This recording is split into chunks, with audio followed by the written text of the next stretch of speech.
Hello and welcome to another issue of Paperdolls from Might and Magic, World of XEEN. So, in this issue I decided to show things how it looked before going to the merchants to buy a lot of scarabs for protection. Because later on everything will look a lot more similar between them when it comes to accessories. So, let's start from the beginning once again. Kirk, the male human barbarian. Level 91, with his highest stat being Might at a whopping 200, rated awesome. In his equipment list, not a whole lot has changed really compared to everyone else. So he still has the platinum boots, the ruby gauntlets, and the thermal shield. The three new armor pieces that he has are obsidian scale armor, obsidian helmet, and obsidian cape. All obsidian items, not bad. And as usual, I show them as being futuristic instead of medieval. Then his weapons, half of them have changed. He still has the obsidian shortbow from earlier, but now he also has an obsidian short sword monster masher. Not too bad. I still don't know what monster masher does, as in which enemies are monsters, but hey. And in his accessories, not a thing has changed.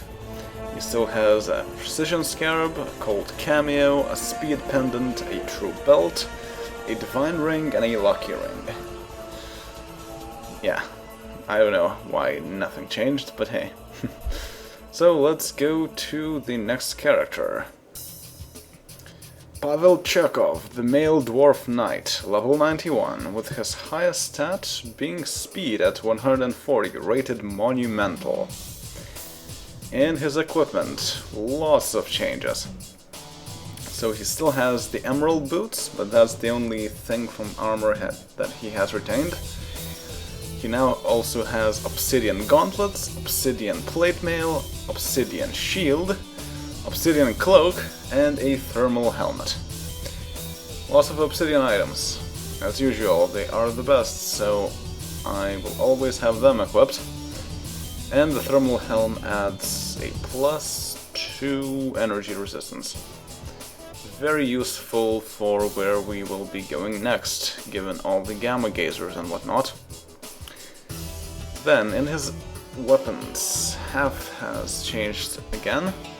So he still has the emerald longbow, which is kind of hard to see now with all his new things.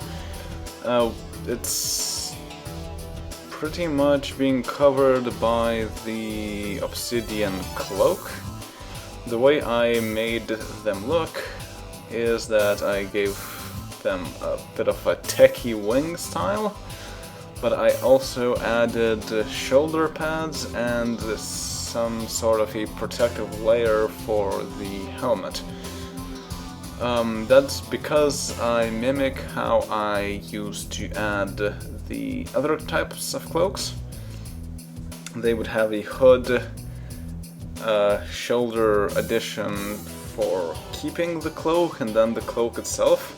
So this sort of a system mimics that, so you can imagine that the wings have the shoulder pads attached, as well as the helmet addition there. So that's something. And yeah, then going to his accessories. He still has the fast necklace and an accelerator ring. Now he also has a magical cameo, protection from magic, a true belt, more accuracy, velocity scarab, more speed, that's why he has so much speed, and lastly a gambler's ring for more luck. Alright, so that is everything I want to cover with Chekhov. Let's go to the next character. Sarek, the male elf paladin, level 91, with his highest stat being personality at 150, rated tremendous. In the equipment list, quite a few changes. He still has the platinum cape, but everything else from the armor has changed. He now has an obsidian shield, obsidian boots, and obsidian gauntlets, but he still uses diamond plate armor. Well, it's new. He used to have diamond plate mail, I believe, and now this is a bit of an improvement. Then he has an ectoplasmic helmet, which I believe is protection from magic, which I'm not sure how useful will be. I mean, we haven't really come across a lot of enemies that use magic attacks, but then again, we still have a bit of the game to go through. Then his weapons have not changed a bit. He still has the obsidian longsword and the emerald shortbow. Then the accessories, he still has the archmage ring, the lucky ring, and the true amulet. And the three new things are the lucky belt, the cryo scarab, and the kinetic scarab. So obviously +2 luck, +2 cold, and +2 energy resistances. And the cryo scarab and kinetic scarab are both things that you can buy up there in the Sky Lake. And I think I will actually buy more of those, because I will be fighting a lot of enemies that use elemental attacks, and those scarabs add a lot to all of those defenses. So I think I'll just give everyone a pair of kinetic and cryo scarabs, and that will hopefully help us to fight gamma gazers and whatnot. So yes, that's all that I want to cover when it comes to Sarek. Let's go to the next character. Montgomery Scott, the male human robber. Level 91, with his high stat being speed at 120, rated astonishing. In the equipment list, lots of changes. So he still has the electric gauntlets, but everything else is new. The obsidian boots, the obsidian cloak, the obsidian scale armor, and lastly a diamond helmet. So the diamond helmet is just an AC increase from the ruby helmet that he used to have, so that's nice. Then half of his weapons changed once again. He still has the emerald longbow golem smasher, and I made it attached to his left hand instead of being mounted on the back, because the other hand is used only for a two-handed weapon, so I can just put the bow somewhere else where it's visible and makes sense now. And the reason why I'm using a two-handed weapon is because it's the Obsidian Bardiche Dragon Slayer, and we've been fighting a lot of dragons recently, so that definitely comes in handy. Maybe I should change his weapons to a one-handed weapon plus a shield, because his AC is only 97, which is a lot less than everyone else.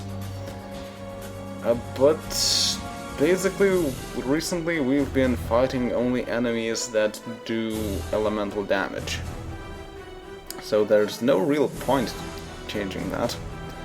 Also, that's a pretty good estimation of how Bardiches look like. They're pretty short for polearms, and they have a blade that's attached to the shaft itself, so that's pretty unique.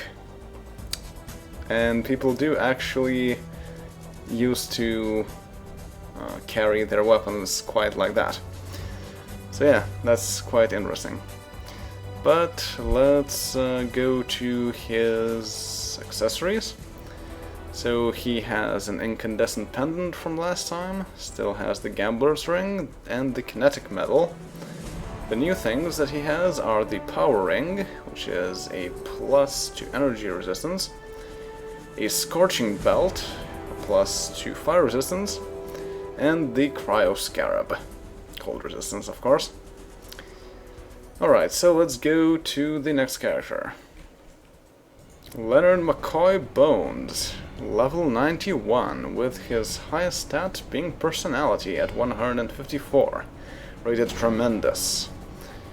In the equipment list, he has some changes, but it's medium, I guess, because he still has the platinum boots, still has the obsidian shield, and still has the radiating helmet. The three new things are all obsidian items: the obsidian cloak, obsidian gauntlets, and obsidian scale armor. So he has the scale armor, which is not the best thing that he can equip, because he can equip splint mail, but I don't have any obsidian splint mail, and obsidian anything items are pretty much always better than the diamond items, even if the diamond items are rated higher. So that's why a lot of people have obsidian scale armor now. Alright, then the weapons. The one weapon that he had also changed. It's now an obsidian mace, and it also looks quite nice and futuristic, but unfortunately it kind of blends in with the shield. It's actually using the same model as I think I used for the very first Paperdolls back in Might and Magic 1, The Secret of the Inner Sanctum. So that's pretty cool. Alright, and in his accessories, a few changes. He still has the charm necklace, the troll belt, the blazing charm, and the leprechaun's charm.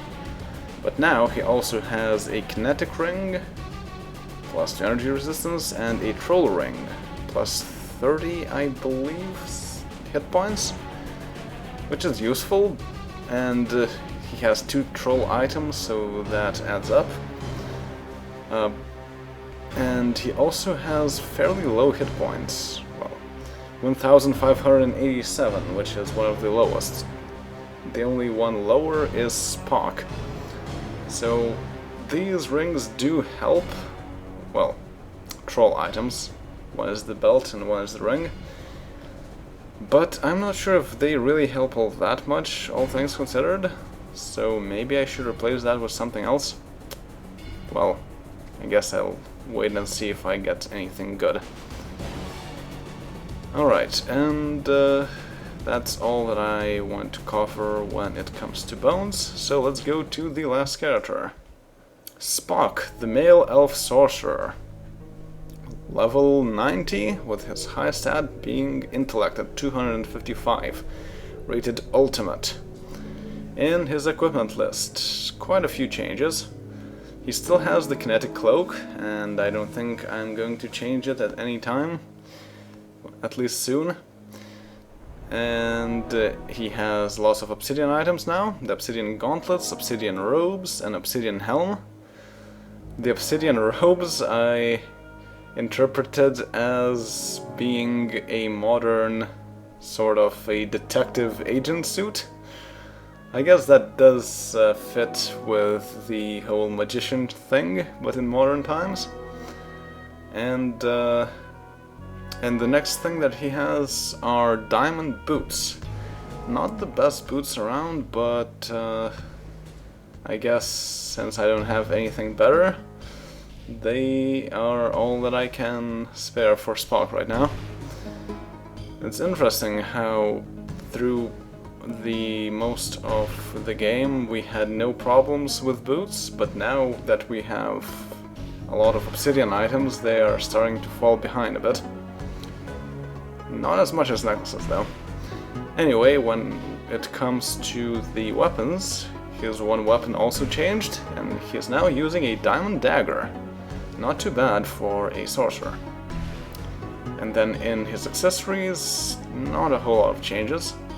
He also has a troll ring, then still has the gambler's necklace, the divine scarab, and the radiating ring.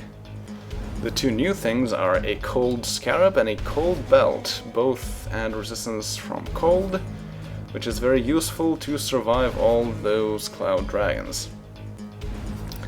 Alright, so that covers that, and this is the equipment that I used, well, that I will use rather, when storming Castle Alamar, the place where Shelton is situated. So, I will see you all then. Later.